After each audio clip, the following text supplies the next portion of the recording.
almost everything that isn't serious. If you play music, if you draw pictures with a computer, that's not a game.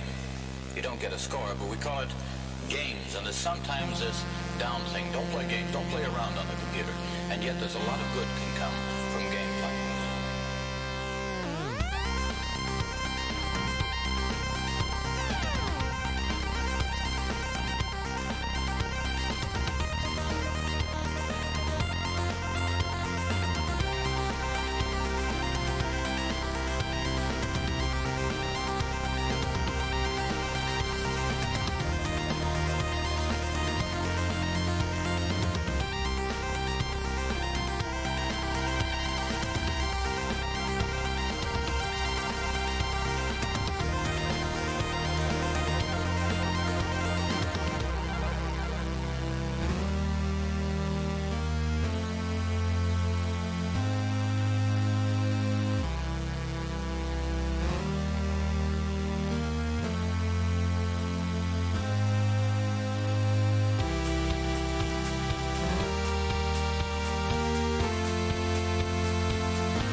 What's up, everybody? How's everybody doing today?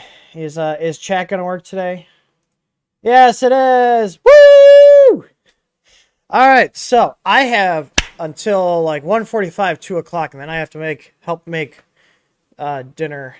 We are just having my parents over, trying to keep things small. You know, be responsible adults here in this great year. I don't sell this shirt. I got this on Woot, but I felt it was appropriate. There we go. So that's what I'm wearing today. Oh, all right. So we have the Kingroon KP3S. I am officially doing a shout out for Maw Energy on this stream because I have been using this stuff for like a month now, and I can highly recommend it. And I'm affiliated with them. So full disclosure. But as you guys know, I like my caffeine. I had been using G Fuel, and then our guy Tor, who, if you guys dealt with our support, you guys know who Tor is. But he's a guy from the community, and he also works for us. And he sent me a link to this stuff, and I'm not buying G Fuel anymore. It's about the same price as G Fuel, but they're smaller bottles, more concentrated. I really like this stuff. So, and it's not gritty. So, like, even the wife will actually drink it because she didn't like G Fuel because it was gritty. But I've been trying to stop buying, like, canned energy drinks because, like, one, that's a lot to store, and two, it ends up being more expensive than this stuff. I love the powders. So, if you guys want to try it out, there's an affiliate link in the bottom of the description with a discount code. Make sure you use the discount code. I like getting deals. Make sure you guys use it if you're going to try it.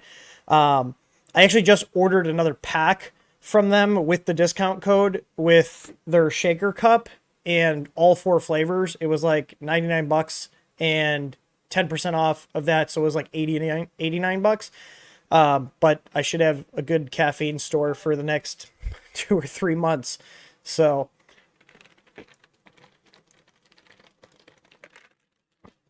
I've not had any caffeine today, so that's why I literally put 2 scoops in my big shaker cup. I wish they had bigger shaker cups, but this is the size of just for comparison. Then I'll move on after shilling here. But like I said, I will not let anything get sponsored by us or for us. I don't know what the term is.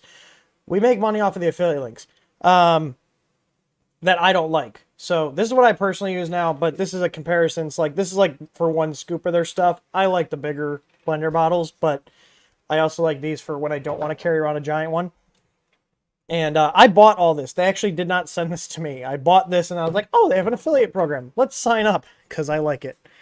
But anyways, enough with the shilling. We are here to look at a printer. And also, happy Thanksgiving, everybody. And for you people in Canada, do you guys have Thanksgiving? I don't think you guys have Thanksgiving. I think that's a America thing. I don't know. I'm just an ignorant American. No, seriously, though. Someone says product placement. I love this shit. I'm just going to get it out of the way. I already swore. We're, 13 minutes in the video. That's how it is. There might be some swearing. That's how our live streams go. So anyways, oh, a Camelback? That'd be hilarious. Just when I'm working in the shop, just have a Camelback filled with the fucking energy drink stuff. That'd be great. That'd be great. Oh, Yeah, I might actually do that. Just because Aaron would look at me and be like, really? Really? All right, so as you can see, I've had this for, I don't know, about a month now, a couple weeks. Someone told me to buy one. So yeah, it's here. It's still sealed. I have not opened it, just like all the time. I don't like people going, yeah, you opened it and tampered with it. Oh! No, we're still sealed. So here we go.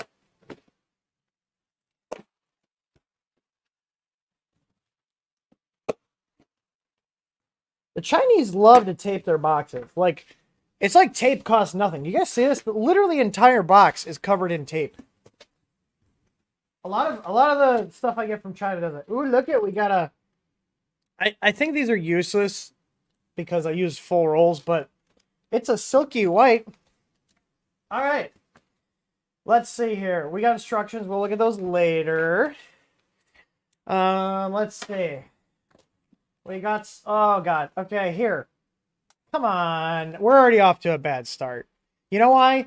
Because the KP3 had this connector, and eventually they burn up because this connector is not rated to handle the current. So it's a relatively simple fix. This printer is like 160 bucks, so I'm gonna give it some leeway, but I'm gonna call this out.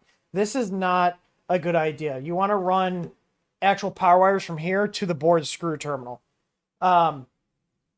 This is not rated to carry the amperage that they're pushing. So it'll work for a while, but then the connector is going to fatigue and it's going to break.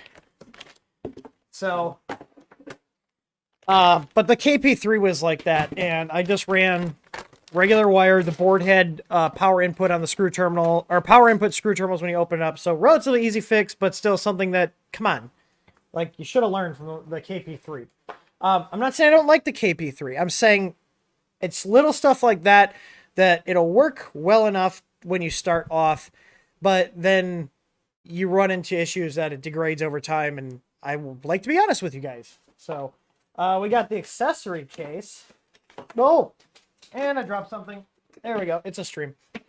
SD card with a reader, tools, spare thermistor. That's a nice touch. Spare nozzle.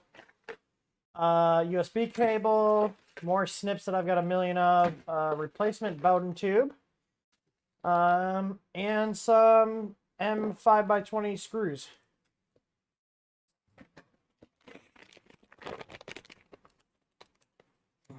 Let's see here. I'm gonna have fun with this. You know, were you the one telling me that you had a hell of a time with it in chat yesterday and then got me all worried? This is a nice little spool. They're like little roller style. It's simple, gets the job. Gotta remember, this is 100, and the normal price on this is like 160 bucks. So I'm not expecting miracles. I'm expecting $160 worth of printer and weird things. Okay, so this is interesting. They put the lead screw in a tube. I mean, at least it protects it, and these are 3D printed caps, so that's a nice little touch. All right. Okay, this is all one piece. Okay, so the bed knobs, these are injection molded now. They were 3D printed on my KP3. Do I have all of them? There's 3. Or is it a 3-point level? It might be. I haven't looked at this model too much. I literally clicked buy. Oh, I lost the screw. All right, there's springs that came off. So I'm assuming those wobble off in shipping. It looks like a fairly easy assembly, though. I think I'm literally putting in 2 screws. But let me reaffix the bed here because I don't think those were meant to come off. I think they just came off in shipping.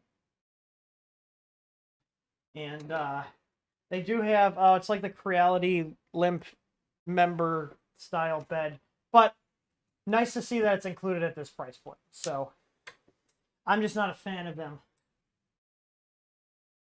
All right, let me put the bed leveling knobs back on. Because those clearly came off of shipping. The springs actually feel real good. Let's see here.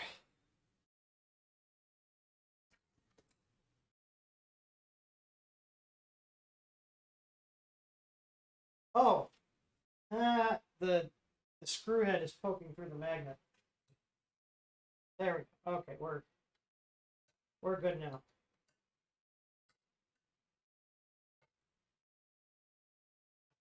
I'm just gonna put these down. Nice strain relief on the bed though.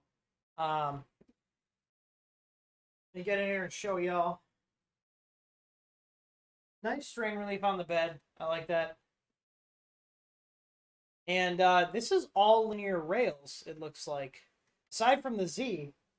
Yeah, just the X and Y are on linear rails. They feel good. They do have like a something stopping it here from running off. All right. Let's get into the manual here. All right, so just got a diagram. Oh wait, there's two pages. Wait, there we go. Wait. Okay, so we got all our stuff in here. Yeah, so it looks like we're literally putting in the lead screw, tighten that down, and putting 2 bolts in the bottom. That's it. Damn. This is gonna be a pretty short stream. Hopefully. Hopefully. Alright, so there's a little cutout here, and I'm gonna shove the upright into the cutout here. Okay. And then, oh, that's easy enough. And then that's where those screws go. That's it. And then, well, obviously the lead screw, but that's not bad. Okay, here's they give you extra grub screws for the coupler. It's your generic run-of-the-mill crappy coupler. It's a springy type. I'm not a fan of the springy types. But that's what a lot of manufacturers use. They do work. They're not my favorite. They do include a wrench for adjusting the eccentric nuts, which it does have eccentrics on the Z, which is, you like to see that. You like to see that. All right, so it helps if you have it in straight. There we go. See the holes lining up there?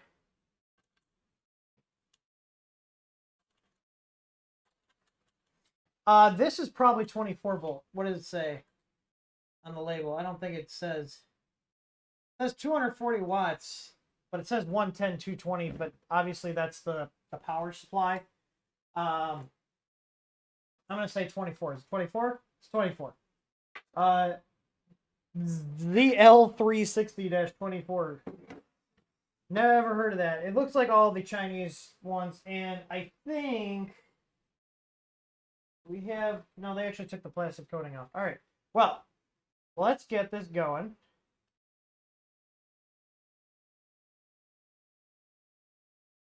It actually ain't too bad to get in. The tolerances are good. So, I like this case design better than the KP3. Hopefully, you guys can hear me okay, right? Yeah, I think you're right. DeWitt says it looks like a decent value for the money. I would agree at this point, unless there's something that's majorly wrong. Like I said, it's $160 full price. The Z eccentric is over tightened, 100% over tightened, which means this wheel could possibly have damage. Go ahead and you want to loosen that up. Am I able to loosen it up, or is it like that's just the wheel tension holding it? Look at that's the wheel tension. There's no lead screw in here. That's how over tightened that is. At a certain point, it should get looser. Unless they have it that tight. That seems really odd.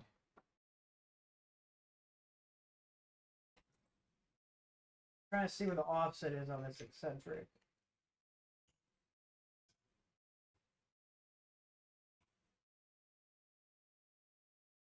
What's everybody doing for Thanksgiving? I'm curious to know your plans.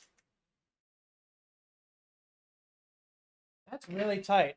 I don't like that. That went in nice. That lines up nice. Okay, so let's get this locked in. I don't like how tight the eccentric is on this Z. I'm not a fan.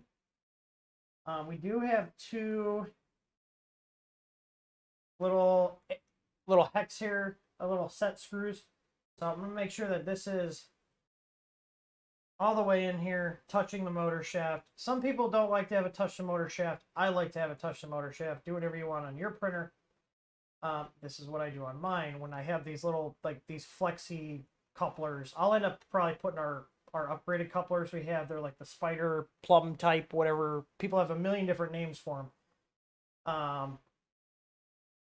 But in terms of assembly, so I mean this feels nice. It feels smooth. But this eccentric nut shouldn't be this tight. This is way too tight. I wonder if I just loosen this up, if that'll give me some play. Like, is it just that it's not centered? You just loosen these up so this bracket has, like, shift a little bit now that it's on the extrusion.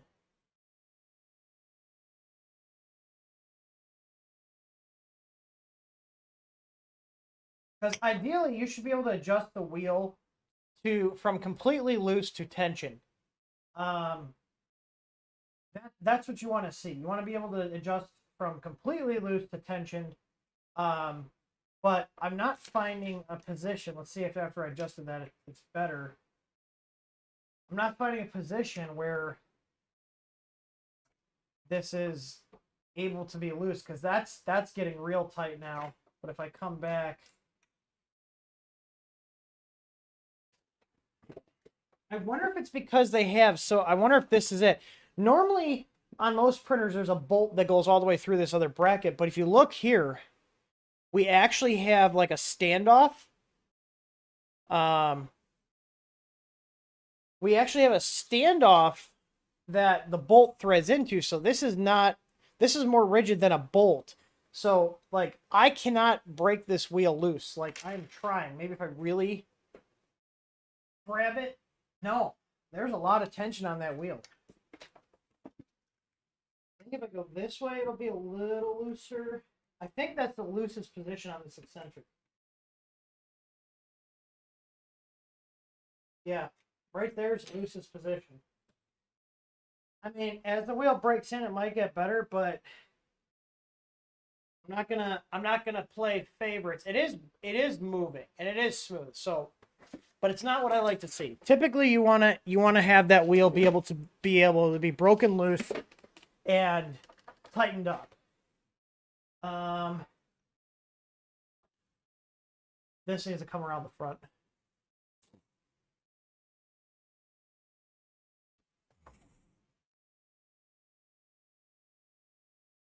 Mike V, that's the same issue that the 422 boards and the 427 boards have, because those boards are not correctly designed to mitigate interference. And we actually just posted a pre-order for a little board that will fix that issue. I'm assuming it's like your buttons being pressed over and over, right, Mike V? And is that the single cable LCD connection? Because I have a fix for the single cable LCD connection on some of these boards. I don't have one for the dual, like where you have two cables. But if it's just the one cable going to the one header, I do have a solution for that.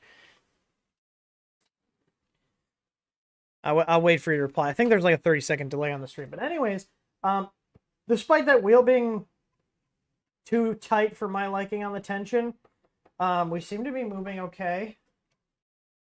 Let me see if I need to adjust the Z-stop. Yes, that's a single cable LCD. Or I want to make sure I give you the right information. Yeah. So, yeah, we have a little board, and I'm just waiting on some extra parts for them. And then they'll be made this weekend and shipping Monday. They're like $6, I want to say. I can't remember what I priced them on the site, but they're inexpensive, and they plug onto the back of the LCD.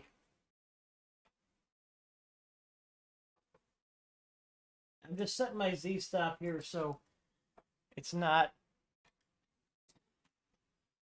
too far up. I am going to compress the bed springs, though. Let me do that before I set my Z-stop.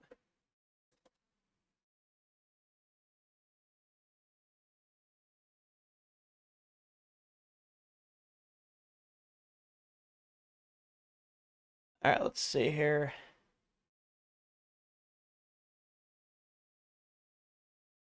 Yeah, if you're using the EXP3 connection, we have a filter board that I developed because we're going to be selling the 427 boards, and they have that issue, and I wanted to be able to have a solution to our customers that buy the 427 Creality boards, but the SKR boards have the same issue. So it's like a multiple machine thing that it works on. It's called the LCD EMI board. All right, let's see. So I have my springs all the way compressed. I'm gonna go a little bit up on the Z-stop. Yeah, so if you're just using EXP3, the board plugs into EXP3 on the LCD. And you literally plug it in, and if you're, like I said, if you're having the issue where it's like your buttons being pressed over and over again, as if you were sitting there just pressing the knob over and over again, this is the issue it fixes. That's the issue it fixes. So, that's what happens when companies rush stuff to market and don't test everything. So, because we encountered the same kind of thing when we first did like our easy boards, and then ended up integrating that, updating our actual design of the board. But I guess Creality and Big Tree Tech didn't figure that out. So, leave it up to me to fix it. All right. Let's power this on here and see what happens. All right, I'm gonna turn the power supply on. That little fan's pretty loud. It looks like we got like a... What? Wait. That's a weird hot end setup. When can you purchase? You can pre-order right now and it'll ship out on Monday. Look at that abomination. Focus, you fuck. What? I mean, I guess it works. It literally just took a thread and went right from the standard, like, all-metal extruder to the hot-end heatsink. I mean, I guess that works, but... Oh, and this is printed. I do like this little, like, strain relief here. This fan is really loud, though. Really loud. And I can already tell they use cheap bearings because it started out slower, and now that it's warming up, it's speeding up. But we all know how the stock fans are. Yeah, no, I know you're not touching the button. I was just saying, like, is if you were. All right, I'm gonna peel the little thing off. Let's see if it homes.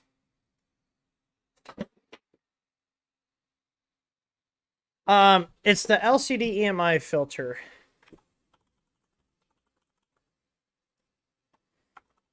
It's a little board. It plugs on.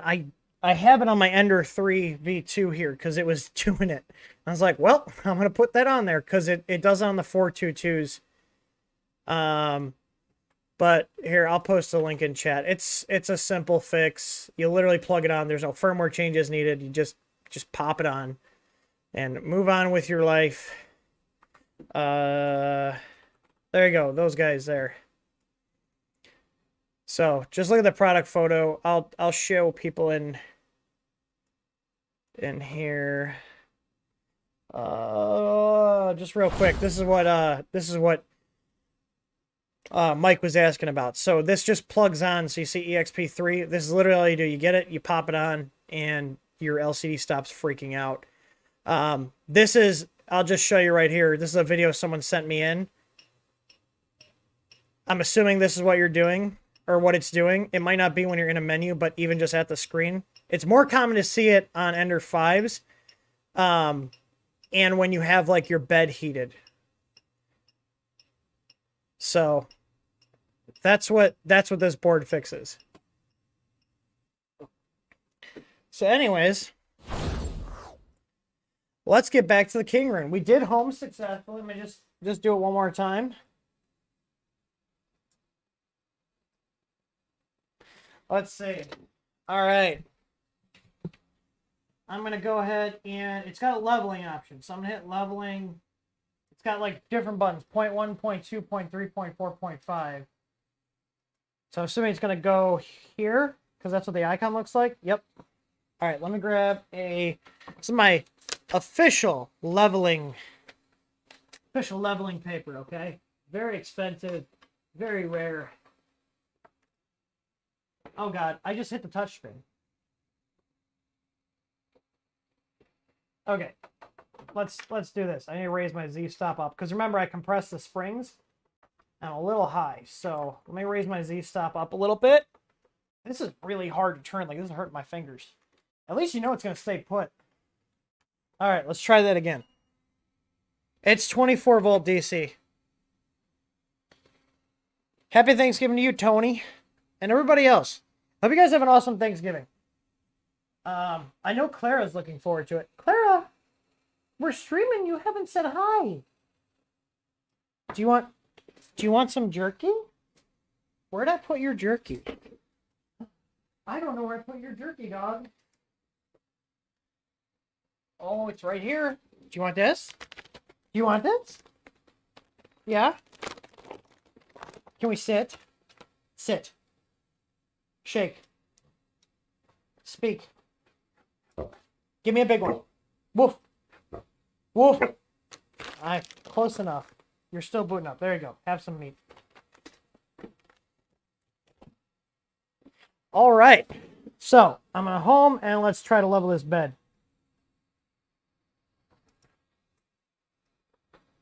Alright. Leveling. 0.1. Let's try this again.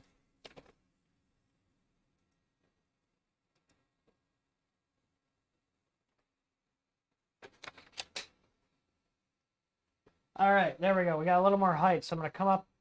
This, look at, do you see this? I've done this twice now. I'm hitting the touchscreen while I'm trying to adjust the damn bed.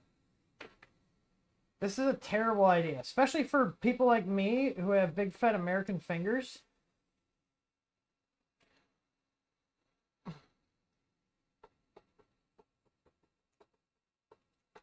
Come on, grab it. Grab it. There we go. Okay, 0.2.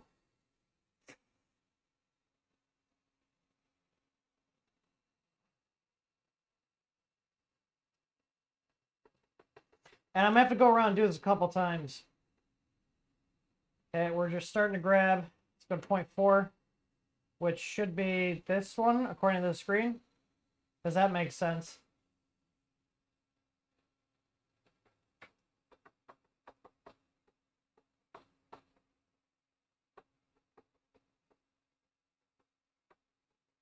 Come on.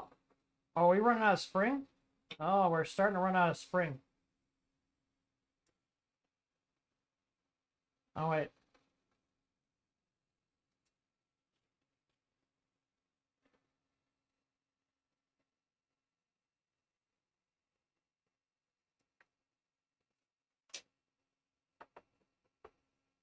Yeah, our wheels are pretty loose. So what I'm probably going to have to do is lower the Z stop because I raised it too much now. Well, it's weird because like this one in the back is really loose, but whatever. Let's go through and level again, see where we're at. If I don't have enough tension on the springs, it'll loosen up and then the whole printer will just fail because the bed's going to wobble. Okay, that's too loose. That's about good right there. So that's just grabbing it, just barely.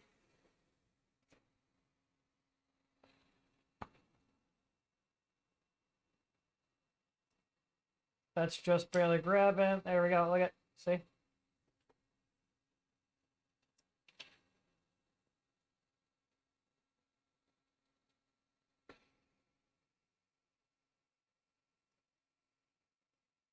A little more tension. Okay.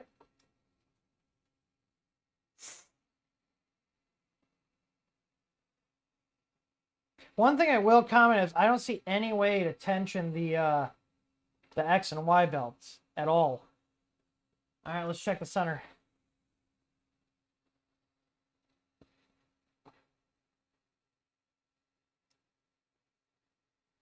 A little bit tighter than the corners, but not bad. Not bad. All right. So, let's see what they gave us. Let's see what they gave us here. On the, oh, they gave us a 16 gig SanDisk card. Oh, that's nice. Name brand card. Yeah, there's no markings on the back.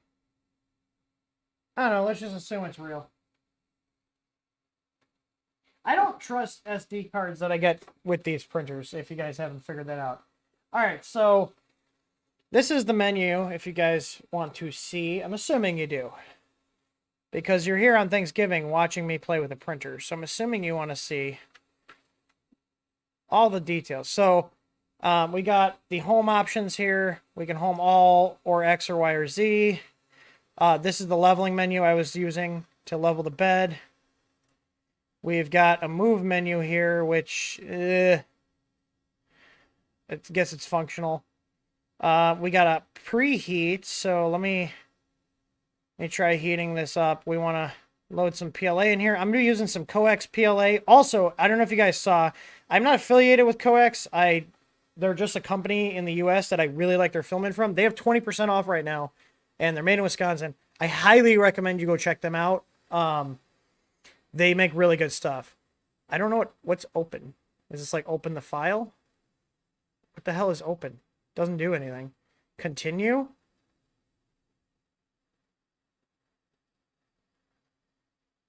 What is this gonna do? It was only 2 gig. Yeah, I'm not, color me shocked. Okay, so like, all right, well, we're off to a great start. Man, you never see issues with firmware being janky on a Chinese machine, especially with a touchscreen. That was in settings. Okay, so I'm not going to touch that. I'm going to go to printing. Food clip, Guardian. Okay, so it does see files. All right, so let me load some plastic up in here. Oh, I gotta tell it to heat again now.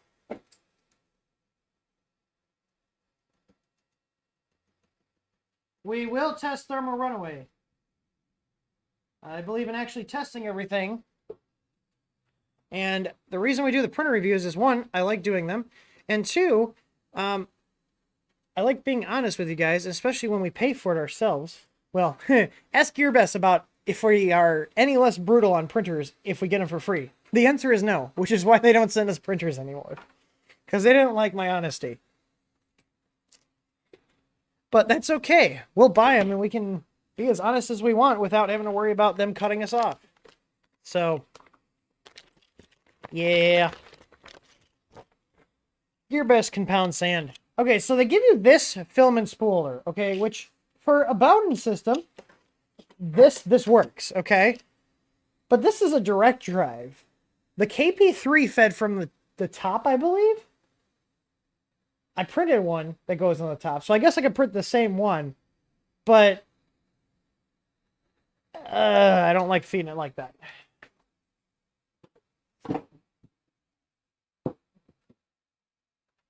Let's do some green. Do some neon green. I love this color from them. Like I said, this is from Coax. Our buds up in Wisconsin. We use their filament for the print farm. That's how I can vouch for them, is we print a ton of their plastic. A ton of their plastic. So, all right, so I'm assuming this is the same. We just pulled this down. Tension seems decent. Let's see, can we feed in? All right, it feels like it went in all the way. I have plastic coming out of the nozzle, which means they did test it. I've got a blue coming out of here. All right, so I'm going to move my extruder. Okay, I'm going to tell it to go in. Are we feeding in? We're feeding in. Let me just go ahead and purge that out.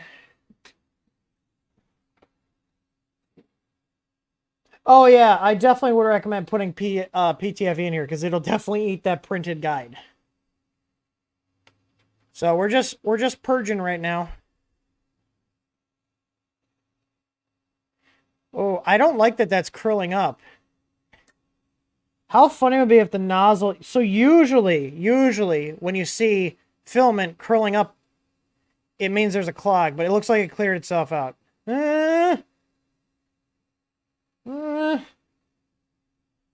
Let's see. Did we sort our life out? I think we did. Okay. I was gonna be like, you gotta be kidding me. We have first time in a while that I got a pre-clogged hot end for a printer. They give you a white PTFE tube. It's in the bag of accessories. I got blue. Oh, I see what you're saying. This, because I was like, wait. Didn't occur to me. I'm so used to dealing with Bowden systems that I should probably read the manual. That makes sense. You shove that in. You shove that in the arm there, and that's a feed. Okay.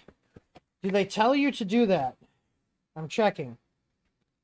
They do not tell you to do that. So, if that's how you're supposed to use it, then maybe they should include it in the instructions. Because if I overlooked it, your average person is definitely going to overlook it too. But I do like that idea. So, I'm going to shove that in here. And then feed that through. That is a good idea. It does make feeding it harder though, so I guess I'm gonna have to like feed it in and then shove it in.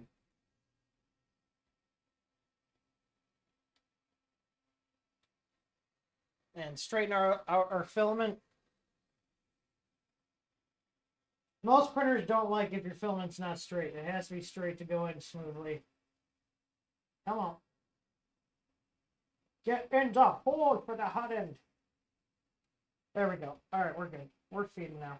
All right, so I'm going to shove that in there.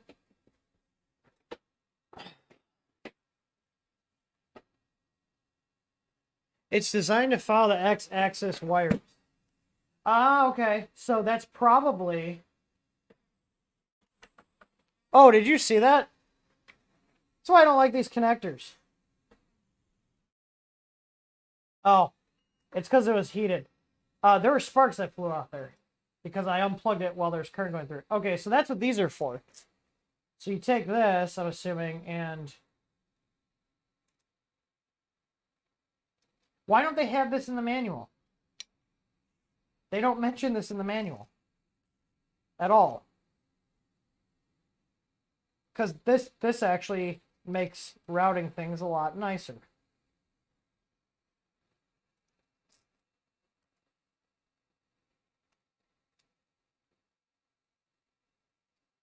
Okay. I mean, that'll do. Yeah, that'll work. All right, so let's get to printing. I'm going to do food clip fast. And, I'm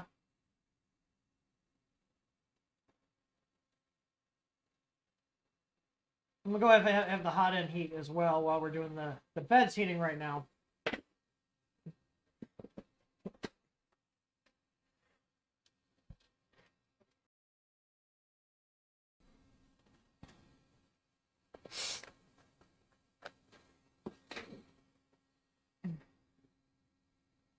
All right, so our hot end, or our heated bed overshot by 2 degrees. Our hot end's heating.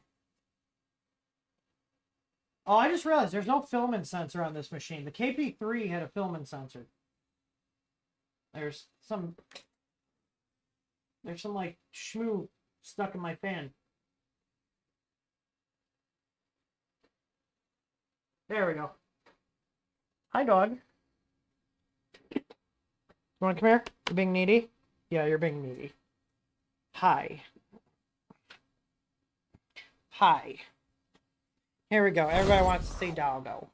There's a doggo. This is the needy face. This is our needy face. Yes. Yes, it is.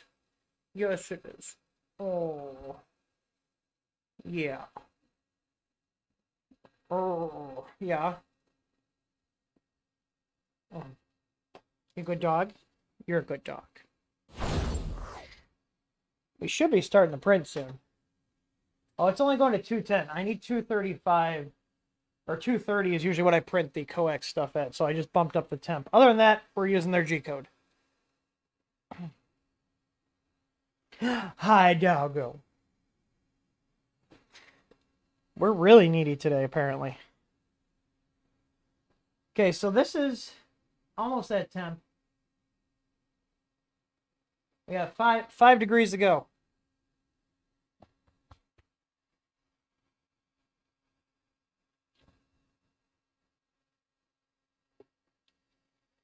Are we going to print? Are we going to print on the first try? What do you guys think? We're almost at temp. We're 1C. Oh, nope. 2. There we go. Okay. All right, Claire, you need to get down. I might need to adjust my layer. All right. Why are we? Okay, we're going up. Okay, now we're going to go dive down. All right, let's see. It's trying to print. We're trying. We're feeding filament. We're a little high. Let's go ahead and adjust it. Okay, we're looking better now. A little more smoosh now. Okay, we're looking better.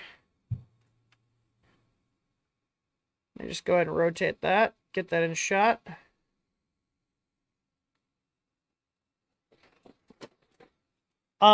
The stepper drivers on this are definitely quieter than the KP3. This doesn't. I don't think this has a 4988.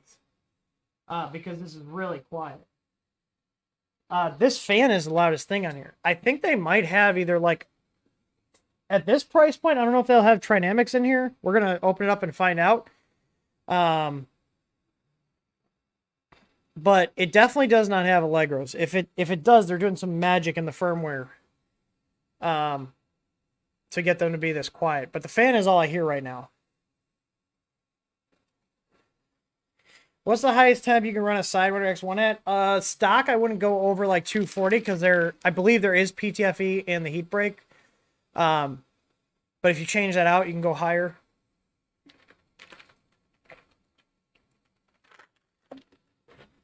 I'm assuming Hugo and Brendanson both have this printer because they seem to know quite a lot about it in chat.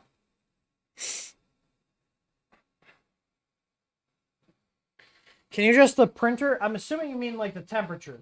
If that's it, the answer is yes. Oh God. Oh God. That layer fan is a turbine. Can you guys hear that in the background? It's screaming. She's a screamer.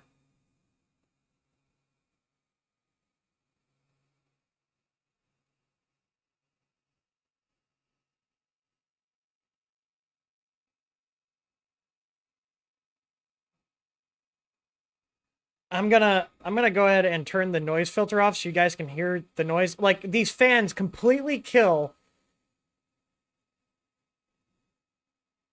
Let's see. Oh, I think my noise filter is also killing it. Can you guys hear that?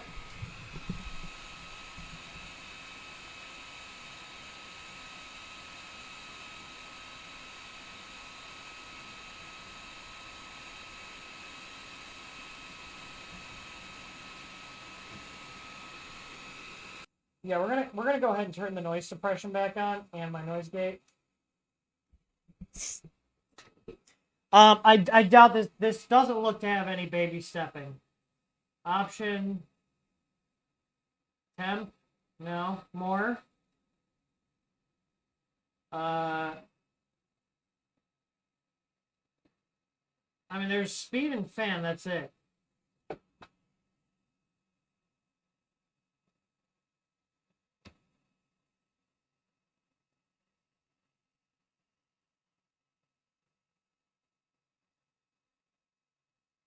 I'm pretty sure that we can get Marlin on this board.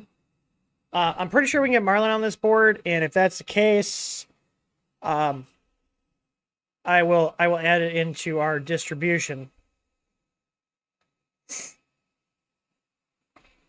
I'm going to turn the noise gate off. I do have noise suppression on, so I mean it's really loud. This is probably louder than some of my other machines that are stock. This is way louder than Enter 3. The fan's way too loud.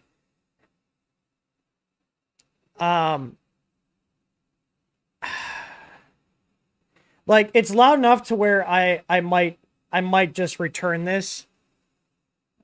It was only $160. Maybe I'll probably keep it because I feel bad about like using it for firmware dev and sending it back. Like, we've never done that, where we bought a printer, used it for, like, development, and then sent it back.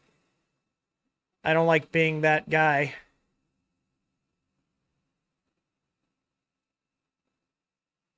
So, I guess I'm stuck with the Screamer.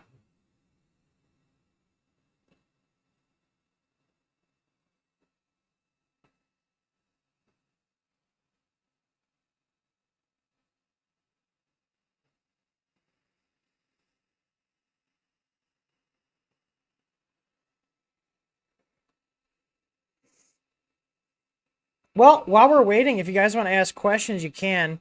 I got like another 45 minutes to an hour till I have to do some Thanksgiving festivities and help the wife get food started. I am going to, however, put on some music here from my buddies over at From Zero to Z. They're the ones that do the music in, like, that we use for our opening videos and stuff. So I'm just going to put on one of their albums in the background here. Let me see. It'd help if I turned my headphones on.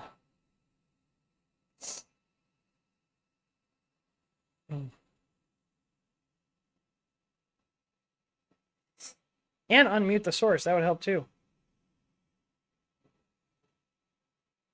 Is it playing? There we go. Oh, except you guys can't hear it. Hang on. Properties. Use Corsair.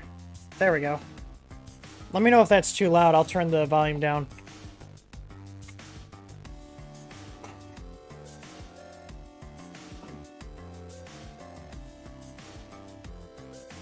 If you guys like 8-bit style music, I can highly recommend them. There's a link to them in our video too.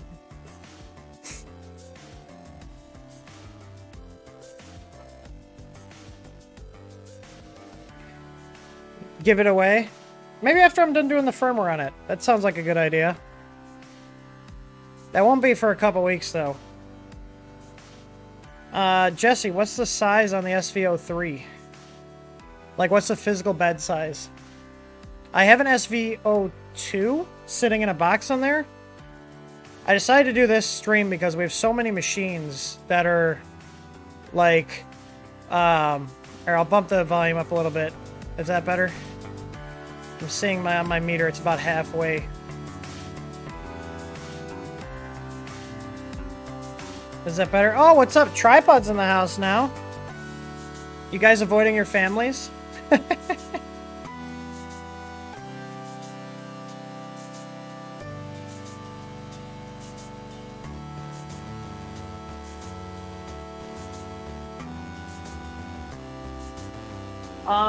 This is their code, so I'm assuming it's a 0.2 layer height is usually what most companies set their, like, demo prints to. I'll move this thing closer.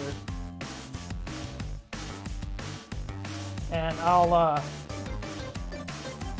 lock the focus in, so give me a sec here. Switch over to manual focus.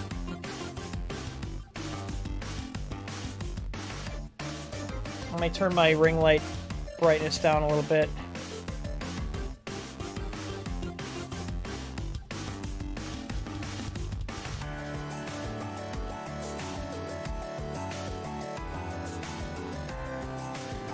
Seems to be printing decently.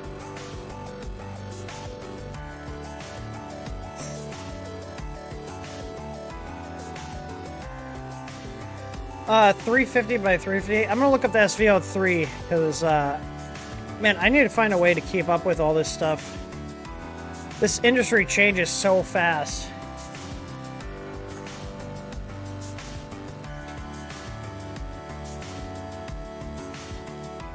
Let's see. Machine SV03 direct drive printer. Okay, so it's a bigger version of the SV01. I might... Yeah, we could definitely do plates for that. I just don't know how popular they are, but we could always get a smaller, like, version of it. Yeah, it looks like just a scaled up SV01. For $450, that's not too bad. How's the music to voice sound level?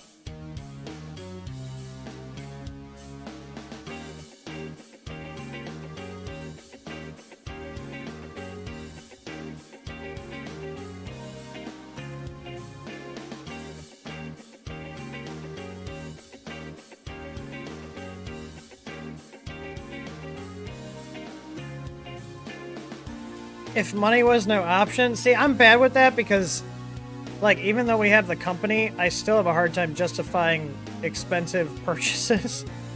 My favorite machine in my print farm here in my office is the Ender 3 with our dual Z kit, the Easy Board, Hero Me, and our Tough Extruder with the Tough Tube, and the ABL system. So, but I mean, that machine, like, fully loaded out, I think last time I calculated with the cost of the machine and the retail price of all our parts is under 700 bucks. Oh, are we jammed? Did we fail? Oh no, it's still printing. Okay, we're just getting like some little crumblies on there.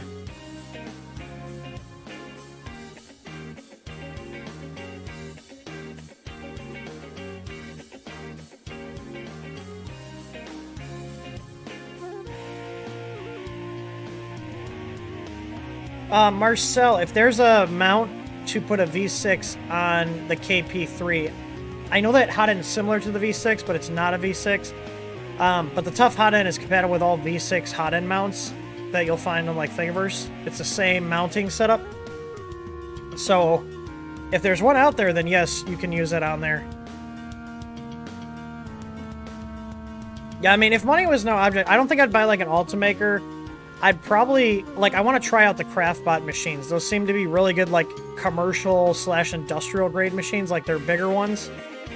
But I haven't tried one, so I can't be like, oh yeah, it's great. But like I said, my buddy Michael, who's over in the UK, he runs a company called J Supplied. They sell the Craftbots, and he raves about them. And he's supposed to be sending me one of their IDEX ones, like what Joel Telling had, because he wants me to do a video like this.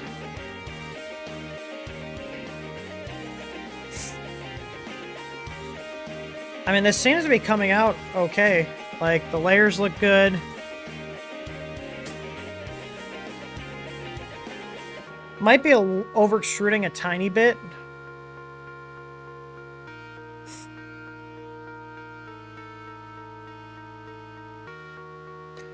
What's the biggest nozzle you would use on an normal V6? I would say I want to go past 0.8, and then you're probably gonna have to print a little bit slower. Now, one of the little hacks you can do is if you go with the copper nozzles, like we have our Easy Flow brand of nozzles. Those are our copper plated nozzles.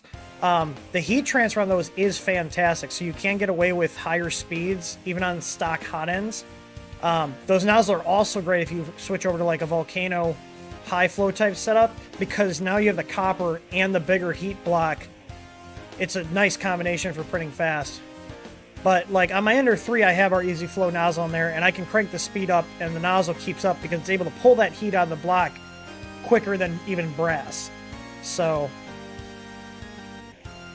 yeah, there's a bit of an elephant's foot on there. That was me. I like getting a little squish on my layers. What plastic I'm running Coax, which I gave them a shout out earlier. They have a Black Friday sale going on right now. They're made in the USA up in Wisconsin, and that's what we use in our print farm here. So we used to use some Chinese stuff, but we had too many issues with the plastic breaking. So we're no longer purchasing Chinese filament for our print farm. We're strictly using Coax. Their quality is amazing, and it's like $4 a roll more at their normal prices. So I like them. This is what I'm printing right now. You do need a slightly higher temp because they don't have a lot of additives. Like the Chinese ones, they put additives in to thin it out and make the PLA pellets go longer. So there's a lot of fillers. And I believe that's why we get cracking and stuff with some of the Chinese filaments, because they're not actually just PLA. And obviously there's other additives in this for the coloring and whatnot. But I found that most of the US filaments, they do not put stuff to like thin it out. So you get a more consistent plastic that melts even throughout the whole print. but you do need a higher temperature. Like I'm running this at 230. Usually I run their filament at like 220 to 230. So, but you'll find that like Atomic makes good filament. They're out of Indiana. Printed Solid's out of Delaware. And they're made in the U.S. So they have Printed Solid has their Jesse PLA that's actually extruded in their factory / warehouse. I'm just gonna stick with U.S. filaments when I can, because I just have a lot better consistency with them.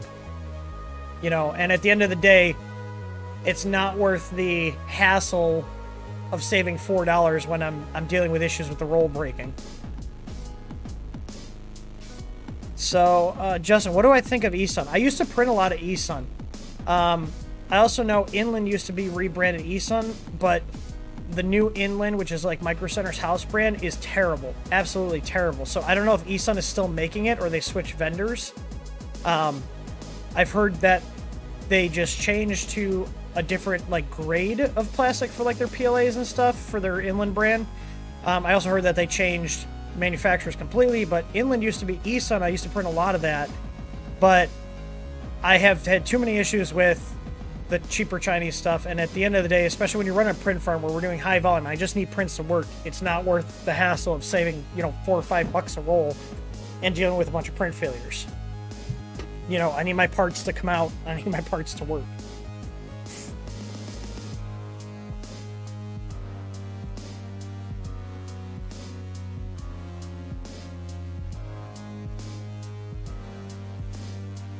Yeah, and I know I'm missing. My three people, like people ask me about U.S. made filaments. My three go-tos are Coex is my number one. I always check them first. If they got the color material I need, I usually get from them, and then I'll check Printed Solid and Printed Solid and Atomic. So I believe there's Toner Plastics and Push Plastics as well. Those are both U.S. companies. I printed with their stuff before and have no complaints. DeWitt, I'm assuming you're up in Canada, probably.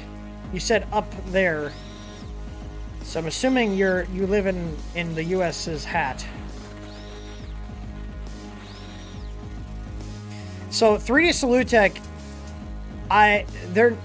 here's a problem I have with 3D Solutech. They misled people into thinking that they were U.S. made filament and actually got hit with an FTC violation because they're actually Chinese filament. And I used to print a lot of 3D Solutech until their quality started going down. And I just stopped buying from them because like they lied to their customers or misled their customers into thinking they were buying made in US filament when it was really made in China. So I don't recommend checking out 3D Solutech just because of that. You know, basically how they marketed it, they intentionally made it seem like they were in the US. So if you look up 3D Solutech, they do have a publicly accessible FTC violation for misleading customers into thinking that it was made in the US when it was not.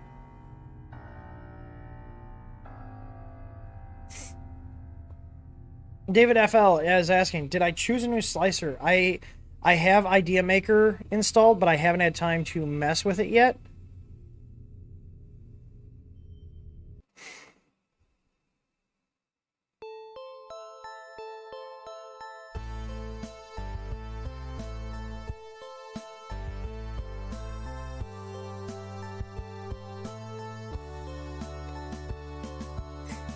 What's the impression? What I expected for the money?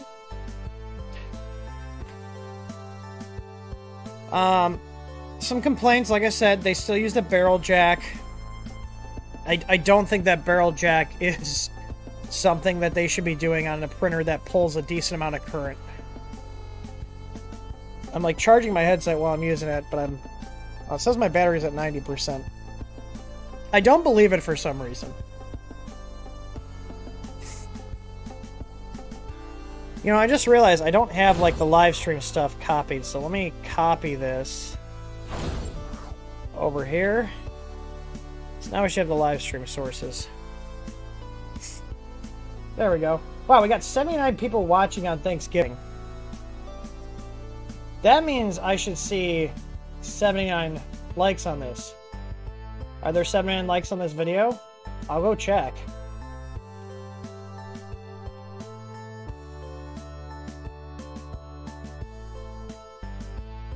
There we go. I was just setting up my my Streamlabs here because I want to be able to or my Stream Deck because I want to be able to toggle these on and off. Because I'm recording a video, I don't want like live chat and the viewers showing up. But now we have it. Why is the live chat though is like not showing? Always show messages. Let's see. Why is it not showing the chat box? Streamlabs, come on, get your shit together.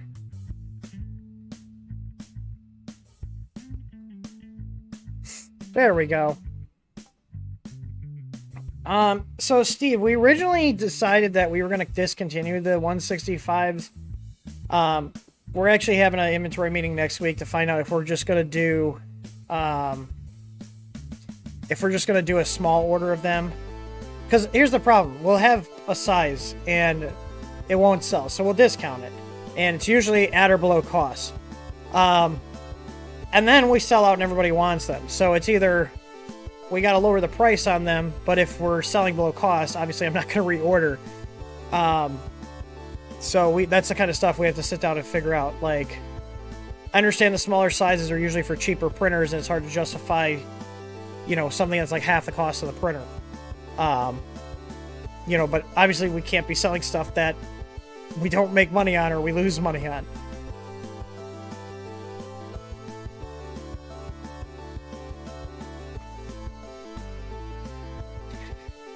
Justin, do you have any fill extruder or do you buy your filament exclusively? We buy it. I looked at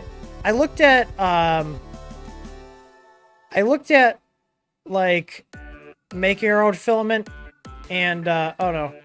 I messed it up. I looked at making our own filament, and it's not worth the hassle. I'd rather just pay someone else that's an expert in it to do it than dick around with it here. You know what I mean?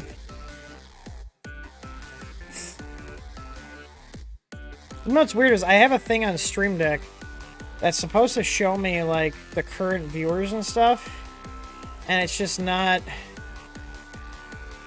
It's not doing anything.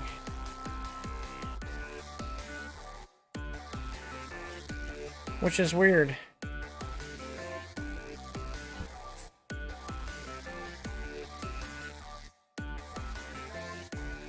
Usually it shows me like our viewers, but it's not. StreamYard, or not StreamYard, Stream Deck. Third time's the charm. Streamlabs is showing the viewers.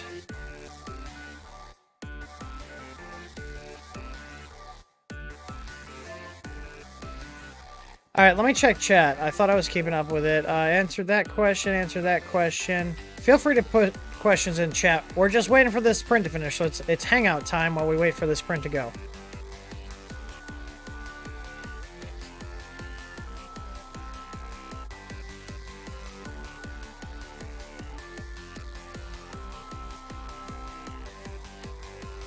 Let's see here.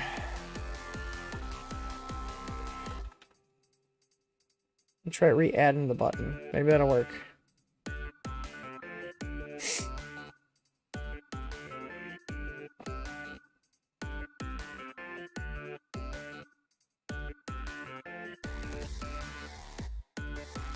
Oh, now it's showing it. I had to like re-add it for it to show on my Stream Deck. Well, it's working now.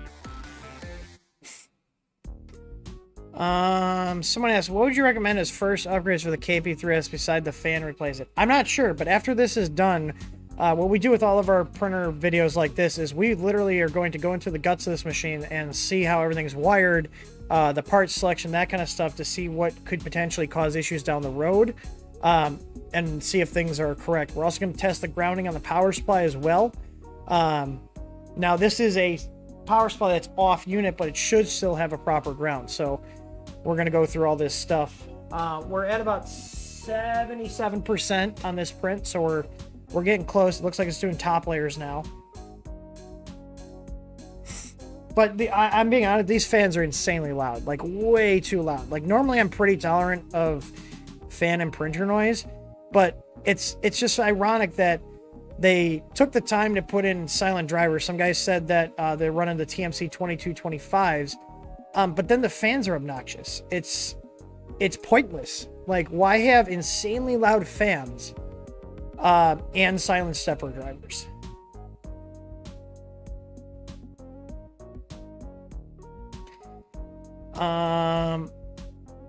Happy Thanksgiving to you too, Gamers Remorse. Craig Williams asking what's for dinner. I know we're doing turkey, obviously, but we're doing stuffing, some really good mashed potatoes, some broccoli cheddar thing my wife is making. It's like a thing she's put in the oven.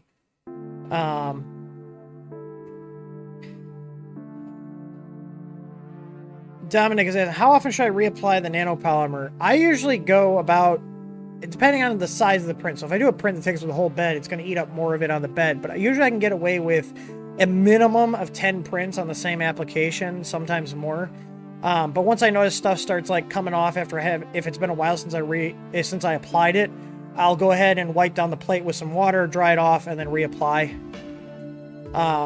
Sometimes if I know I've been printing the same spot over and over again, I'll just reapply in that area if I like covered the whole plate. These fans are definitely 30 millimeters. They're 30 by 30 millimeter, 10 millimeter thick fans. And I would assume they're 24 volt because this is a 24 volt power supply on here.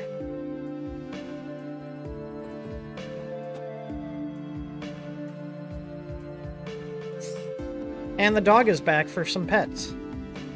There's a Snoot. This is their test print. This is like a clip. Fine, come on. Come on. That's what she wanted. Hi.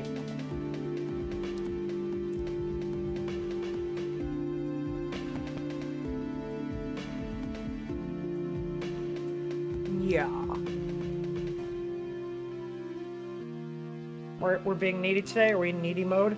Occasionally there's some days where she's just like, I just want to be cuddled, guys. Just cuddle me.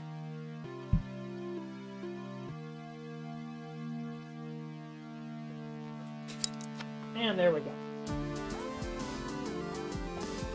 That's like 80 pounds of dog. No big deal.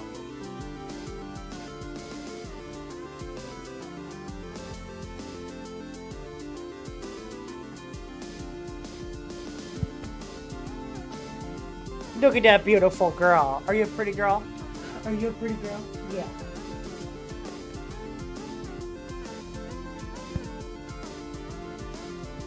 Fun fact, you guys might not know this. I actually got Clara from a friend that I met through the 3D printing groups on Facebook. Because him and his wife breed shepherds. So we got one. We got her... not 2020, obviously, because there was no Murph, but he was coming here for Murph, and they had a litter of puppies ready, and he came to our house bearing this little shit. Yeah. And she's gonna be 2 in February. Say, she's not moving. She still wants pets. She doesn't move. If she's done and you stop petting her, she'll walk away.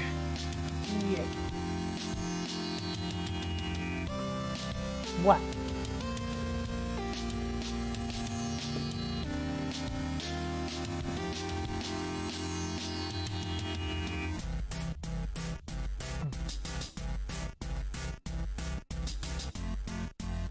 Yeah, nanopolymer is amazing. I love it. I think John Mack is jealous of Clara.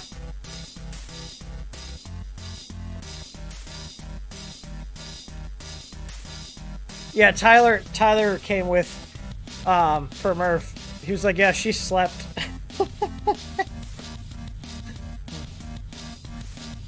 I hope you guys can come out this way again. Yeah. I almost wish we got 2 puppies.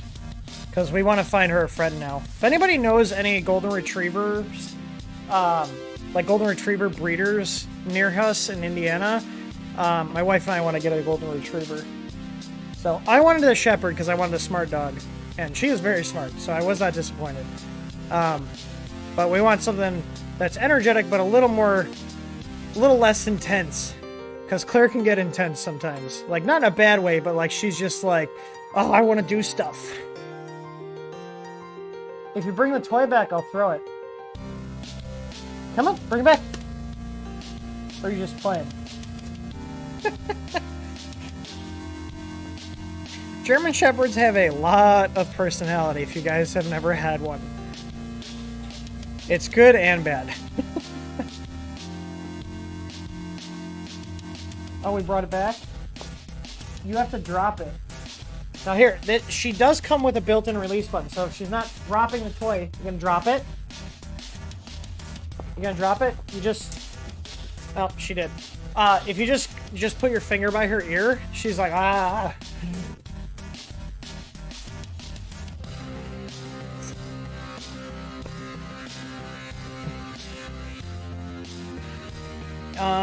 Walker Wally's asking, I'm looking at getting your Dual Z mod for Ender 3 V2. Would the anti-backlash nuts be a good idea? You can, usually if you're going to run the anti-backlash nuts, you run them on just the motor side. You can do it on both, but I would recommend just doing it on the motor side. But I found that you don't need it with the Dual Z kits, so I would tell you save your money. I have it on my Ender 3 V2. I have it on my Ender 3. I really like the Dual Z kits. They actually cost us quite a bit. Like, we do not have, like, high margins on that product, despite it being, like, almost $70 when it's normally priced. So I try not to steal too many of them, but I do have them on quite a few of my machines in here because I really like it. Oh, looks like we're done. So I'm going to go ahead and put this back in autofocus mode. And go ahead and zoom out, and let's see how we did. Matt, you should bring Red over. Alright, so that came off the bed fairly easily. Actually, way easier than I expected. But it did stick, so let's take a look. Some wispies. Obviously, this is their thing. The clip does function.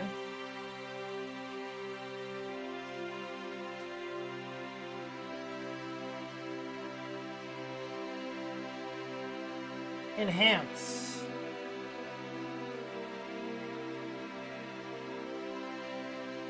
I mean, it came out pretty good. Not bad. Little bit of string in there, you can see. That's probably just their slicer profile. I'm willing to bet this is the same code they shipped with the KP3. But not bad. Not bad at all. Better than a lot of machines. Especially, like I said, like this one right now, I pulled the link from Amazon today to put in the video description for those of you guys that actually want to check it out. It was like 160 bucks. So, let's see what concessions were made on the electronic side. I'm going to go ahead and shut this off before I unplug this so I don't get sparking. Like I said at the beginning of the stream, I don't like this because this is not rated to handle the current from this bed, mainly. Everything else could probably run through here fine, but the bed, that's a little too much.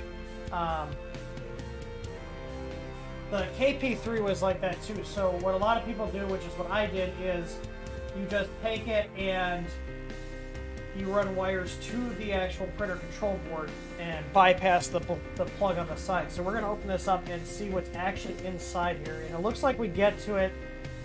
Oh, am I going to have to take... I don't know if this is like a recess in here or if I'm going to have to unbolt the upper to get into the electronics. Let's start out simple. Let's check the grounding on the power supply. So I'm going to go ahead and take these screws out.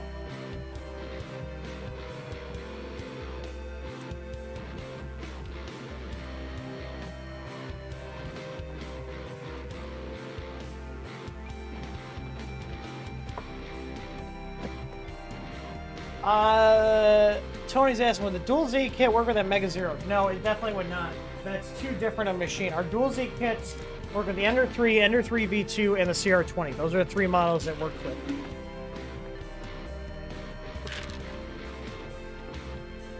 All right. Okay, I'm gonna dig them right here. No crimps, just bare wires into the terminals. Better than having them, well, yeah, I was about to say better than having them tinned, but let's find out if they tinned them.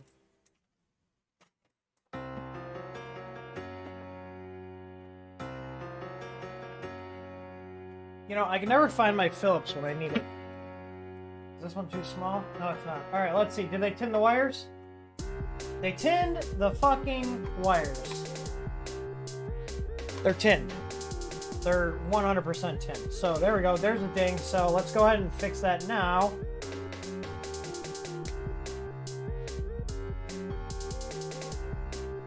Look at that. Copper. Look how thin these wires are. These are this is another thing. So now you got the plug combined with the thin wires.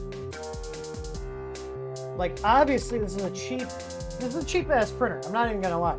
It's a cheap ass printer, but like come on.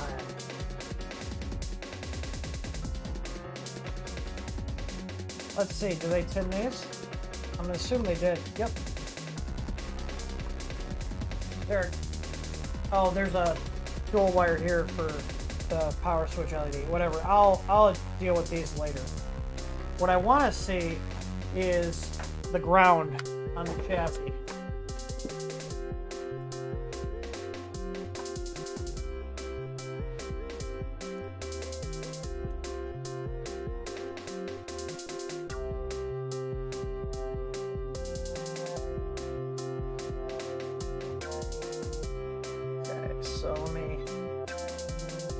Put us into ohms mode. I'm touching the probe leads together. Okay, so we got a baseline of 0.1 from our leads. I'm gonna go ahead and touch the screw terminal that is for the ground wire and touch the chassis.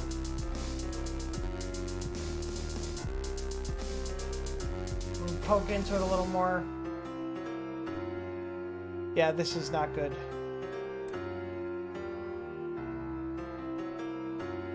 Let me scratch it away a little bit.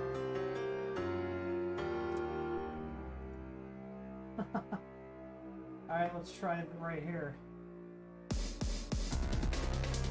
I'm on the ground lead. This is garbage. This is absolute garbage.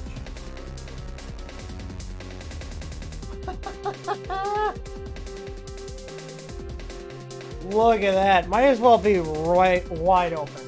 Might as well be wide open. Jesus. Alright, so let's see if we can fix it. QC pass? What are you checking to make sure it's physically there? Claire, you need to go lay down.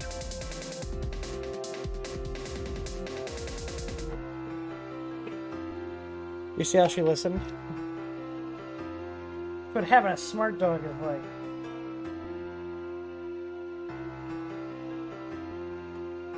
Let me get my bigger bit out. That was like 60 something ohms. Jesus. The QC sticker means nothing. It's just there for appearances.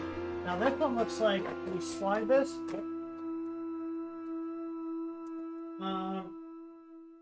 This looks like the inside of what the Chingling ones that Reality uses those. It looks very similar. Alright, so there's a screw. Usually this screw right here is what does the grounding. So I'm going to go ahead and just loosen it up and tighten it back down. Also, this is... Okay. Usually this thermistor here, or this is a temperature sensor. This is usually supposed to be inside this coil. So when the coil heats up, it actually kicks the fan. So this is garbage power supply. Absolute garbage. Alright, so I'm going to loosen up and tighten it down. Okay? Let's see what we're reading now.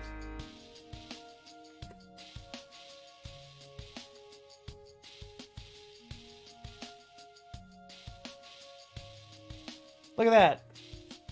so much lower.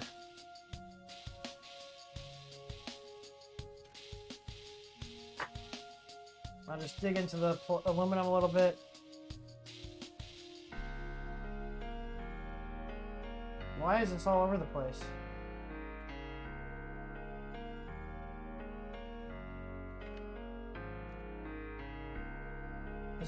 Hang on, let me try a different set of leads.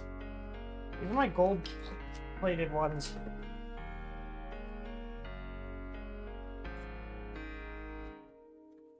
But I do have the ones that came with the meter. Which are these. I usually like using my gold ones because they have a pointy, very pointy tip on them.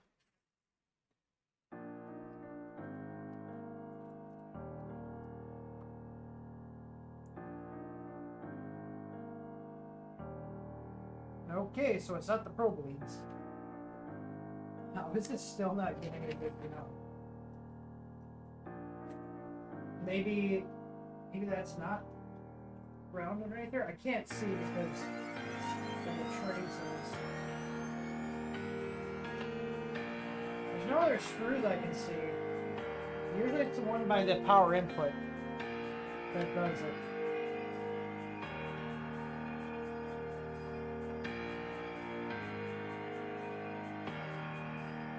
Let's see if I can get this in here so it's like stays.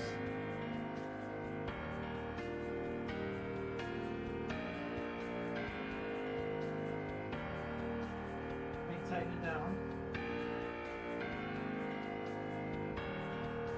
Okay, so I just tightened it down, and you can see here our resistance is dropping. I'm just gonna push on the board. Oh, you see that? It's just not making a good connection.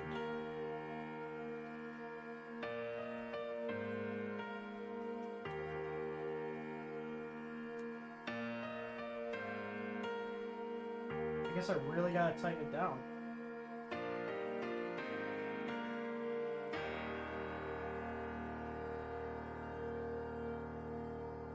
So, there we go. That's better. So it wasn't the probe leads, just the crappy power supply. Let's see here. You guys should recognize this song. This is usually one I use when we're queuing up. It's called Fifth Gear, and it's on the Do Not Open album.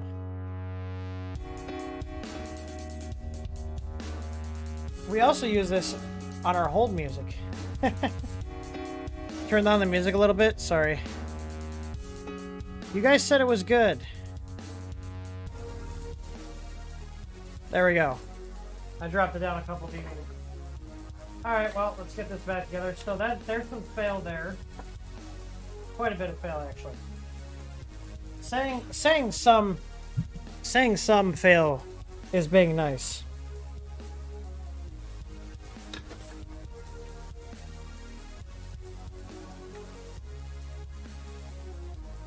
You know, like, I'd be afraid to send this printer out in its stock form to customers. Like, let's say we were selling it, this would not fly. Because, like, there's legitimate concerns here over safety for the power. How many more years do you guys think it's going to be before these companies stop tinning wires and they actually ship power supplies that have functioning grounds on them?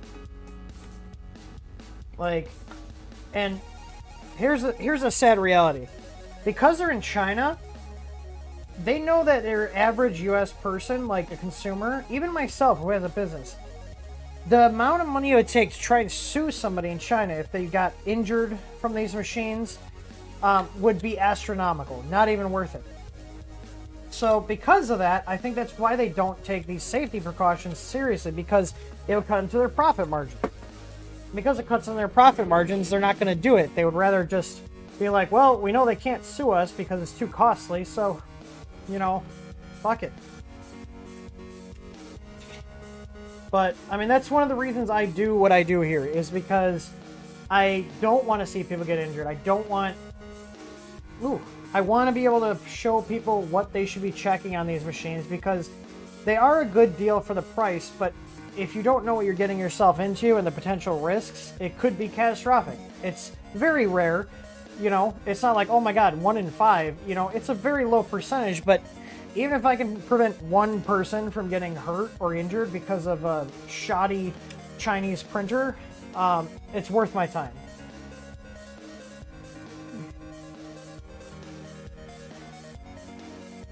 So power supply is garbage. On my KP3, I also had, it was still a crappy power supply. I just switched it out for the 350 watt Meanwell, the 24 volt, and ran power wires directly into the board instead of using the barrel jack. The Meanwell 24 volt power supplies are on sale during the sale right now, and they're 10% off. Those are an item that we do not have good margins on, which is why it's only 10% off. But that's the lowest price you're going to see on the power supplies from us. So if you want to get a genuine Meanwell, they're not clones. We buy them from legitimate suppliers that are authorized Meanwell distributors. So you're going to get a genuine Meanwell. Problem with buying those off like Amazon is you don't know where they got theirs from. Like we have all the receipts from like Mauser and DigiKey that we get these power supplies from. Because I bought Meanwells on Amazon for like 5 volt projects because we don't carry 5 volt ones, and I've gotten fakes like 60% of the time. So, all right, let's see here. This is an interesting layout. So does this board have? Oh, that's okay. So this is a big negative. So the KP3 had a power input terminal on the board. Okay? So you could get rid of this barrel jack. Except, if you notice, there's no power input terminal. The wires feeding the bed are thicker than the wires feeding the actual power supply. Or feeding the board from the power supply. So this is adequate for what the bed actually pulls, except you're pulling it through this tiny-ass little jack here. And there's no way to just hook it up to a regular power input terminal. This board doesn't have it.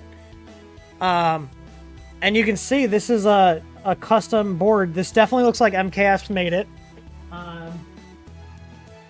would wager to say MKS made it just by the part selection and the style. Hey, look at remove after washing. They did not remove it. Ooh, this is a hard sell. Because I was expecting to open this up and be able to run power, except I can't. This board doesn't support it. So do you guys see what I'm saying here? These are the bed wires. You guys saw how thin the wires were in this power supply. I wish I wouldn't have screwed this back on, but these wires are about twice the gauge in terms of like diameter than the wires feeding all the power to this board. And there's no way to upgrade it like we did on the KP3, because the KP3 board had a separate input terminal here to feed power directly in like this. This is the only way to get power in here. So you would have to desolder that DC jack and put a terminal on it if there's actually holes through it. I'm gonna say that's a deal breaker. To be completely honest with everybody, I'm going to say that's a deal breaker. I'm going to say the fact that you can't just bypass this like you could on the original KP3. I don't care how cheap this is. I would say don't buy it. Because this is a very bad design. Very bad design. Now, thinking this through, remember I said that the heated bed is the main power draw. This is what I'm concerned. Like your 50 watt heater, your motors and all that stuff could run off this barrel jack without damaging it. So the only option you would have here is to take these out of here, install a MOSFET down here, and run a separate set of power wires from the power supply in addition to the barrel plug. Okay? In addition to this barrel plug. So you take the load from this off of this barrel jack. Do you guys understand? So that's the only real option to get the load off of this, because this heat bed load is going to degrade this connector and the plug over time. But if we put a MOSFET on here, and it looks like we have room to put like our MOSFET, like we carry MOSFETs, it looks like you could fit that in here. like either right here, just with a little bracket glued in place, and these wires will go to the MOSFET then, and then the signal wires will go to the MOSFET, and then you have another set of power wires exiting. And we do have room back here by the motor to feed power wires out, so we could fit the power wires in through the back here. So unless you're willing to do that, I would recommend not getting this, because it's not as easy as just run a new set of wires. You're having to add another MOSFET and stuff. So, and these MOSFETs are decent, but it does us no good when this is our limiting factor. So let me know if you guys are following along here. Chat's pretty quiet. We got 84 people watching. D with 3D. How can you tell a genuine Meanwhile purchase on Amazon and labeled Meanwhile? Run the serial number on Meanwhle's site. They have a serial number checker, and that's what I use to weed them out. If they come up invalid or the serial number is like super old, it could mean that, like, if it's in the case that it's really old, because they'll tell you when it was tested and what batch it's from. If it's like more than 5 or 6 years old, could be old stock, but more than likely it's probably just the company that made the knockoff reusing old serial numbers. So, and that's just my opinion on that. But I have, when I've gotten fake ones, the serial numbers just come up as invalid. So, like, the Meanwhile site doesn't give me anything. Whereas if I put the serial numbers on the ones we have on our shelves out there, it'll tell me the batch and a PDF with all the test data from each of those power supplies. They log all that, and it's accessible through their site. So what do you guys think? I feel like, because I'm not going to return this, I'm stuck with this thing, I'm going to have to do a follow-up video showing how to hook this up, which is literally going to require 2 parts, our MOSFET and our heated bed wires. So, that's what I'm going to do. That's how I'm going to tackle this, because if we remove the bed load off of the that power DC jack, then it's going to work well. And I'm not going to have to worry about that burning up. So I will show you guys. I'm going to pull the products up. So if you want to follow along when I do that video next week, I will do it next week. You can hold me to that. You'll need 2 products from our shop, and they're on sale right now. The first one is... Oh, I hit the wrong button. I meant to switch to my monitor, not my face. The first one is you'll need our power wires here. So these will go from the power supply to the MOSFET to power the bed. And this is the MOSFET. So, and these are on sale right now through the 30th. So this is what I'm going to be doing. So if you want to follow along, if you have one of these printers and you can't send it back, or you don't want to send it back, you're okay with doing this modification, this is what you'll need to address the issue of that barrel jack potentially burning up. And I say potentially, I should say when it burns up, because I've seen way too many posts from the KP3 guys, because those printers have been out for a while. As they get 6-7 months old, the jack just, it's gone. It stops making good contact. So this is all you need to do the fix, where we're going to take the bed load off of the actual DC barrel jack, and then we're going to go ahead and run it through the MOSFET. So how this works is, and there's a video here showing how to install it, but I'll show you guys on this specific printer, is so the bed goes to the board right now. So imagine this is where the bed goes. This goes into the signal input here on our MOSFET. That wire set is going to go from the power supply into the input, and then the bed connects to these 2 ones instead of the board. So, and that will take the load off the DC jack, and I would wager that that would almost completely eliminate the risk of that jack burning up. Okay, I just like pressed the button and it like didn't do my transition. So anyways, that's what I'm going to do with that. That's my plan of attack to address the issue with all that current going through the barrel jack, because it's not rated for. I'm just disappointed. I'm not mad. I'm disappointed that there's not a proper screw terminal, because like I said, on the KP3, at least we could just run another set of wires, stop using the jack, and call it a day. In this case, we now have to spend another $24 to put this on here, which then brings the printer up from $160 to let's just call it $190. Let's say $30 with shipping. Now, I was thinking of someone that mentioned another board.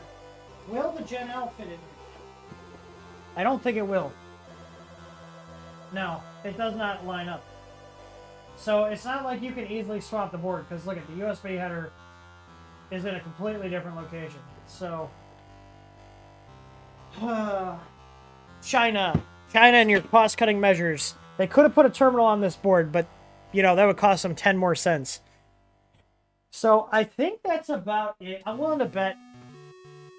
I don't even know why I'm like, hey, do you guys think they tin the wires? Because what's the answer? What's the answer, chat?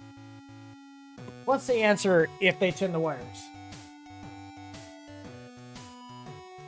Here's my other screwdriver that has my flathead. Here it is. What's the answer, chat? You guys know this. I don't even have to ask it. Because we can just assume that they tinned the fucking wires.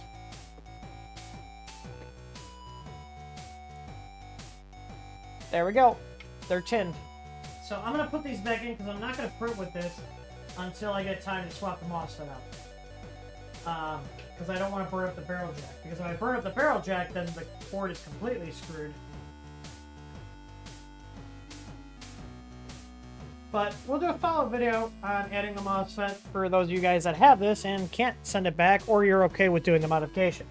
Okay, all in all, I would say my buy price is if I was like in the market for a printer and knowing all these flaws with this, I would say my ideal price would be under $140 because right now the normal price is $160. Okay, so look at it this way: if I got to spend another $20-30 to add a MOSFET onto the cabling, that puts me back at the normal price. So yes, it worked out of the box, but the problem is this is a longevity problem that is not easily fixed. Like I said, you're adding more power wires. So what the plan of attack is, we still use this for everything but the bed, which should be fine going over this connection. So all that will be left on the load for this plug is the 50-watt heater, the stepper drivers, and the fans, which should be fine on this. This is what is pulling the most current. So we had a MOSFET in here, a second set of wires feeding the MOSFET from the power supply, and then we take that load off of it. So it is 151. So that's good timing. I did not intentionally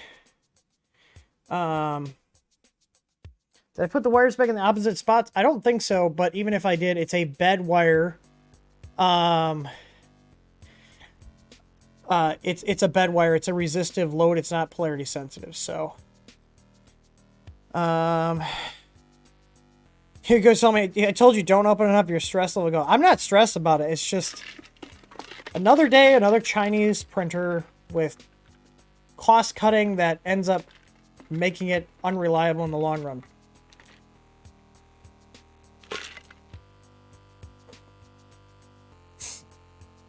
Yeah, just like anything cheap, there are drawbacks. So I was about to be like, oh, screw this. I'm like, oh, wait, if I just put a MOSFET on and take the bed load off, then we're in pretty good shape. Yeah.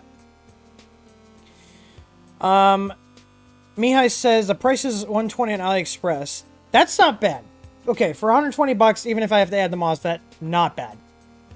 Not bad. Yeah. So I will do a follow-up video. It will be just for this printer, and we'll go step by step with installing our MOSFET using the cable. So if you guys want to have the same exact stuff we're using in the video, we have it in the store, and it's on sale now. And obviously this video is going to be up after the sale, so the sale ends 11:30. But even then, it's still not expensive to do this. So I think that's about it. I think it's going to be turkey time. It's 1:53 p.m. here, so I got to kind of clean up here and then go in the house and start doing the Thanksgiving stuffs. Mike V says, did you see my question about adding a second extruder motor to the CR10S, ordering to set up dual color? I did not. Let me see if I can find it by scrolling up, or if you have it, just paste it in chat again before I go. Mike, do you sell the CR10S stepper motor to match my other stepper motor for the 2-in-1 kit? Do you already have a dual board? Do you have a board that has the actual stepper driver for the second extruder? Because I asked this because the boards have the plugs. All the boards for the CR10S machines have the plugs, but the driver itself is not populated on that board. We sell the board with the cable and the driver, or with the cable and the motor. So it's a board, the cable, and the motor, and it's all the matching original OEM Creality stuff.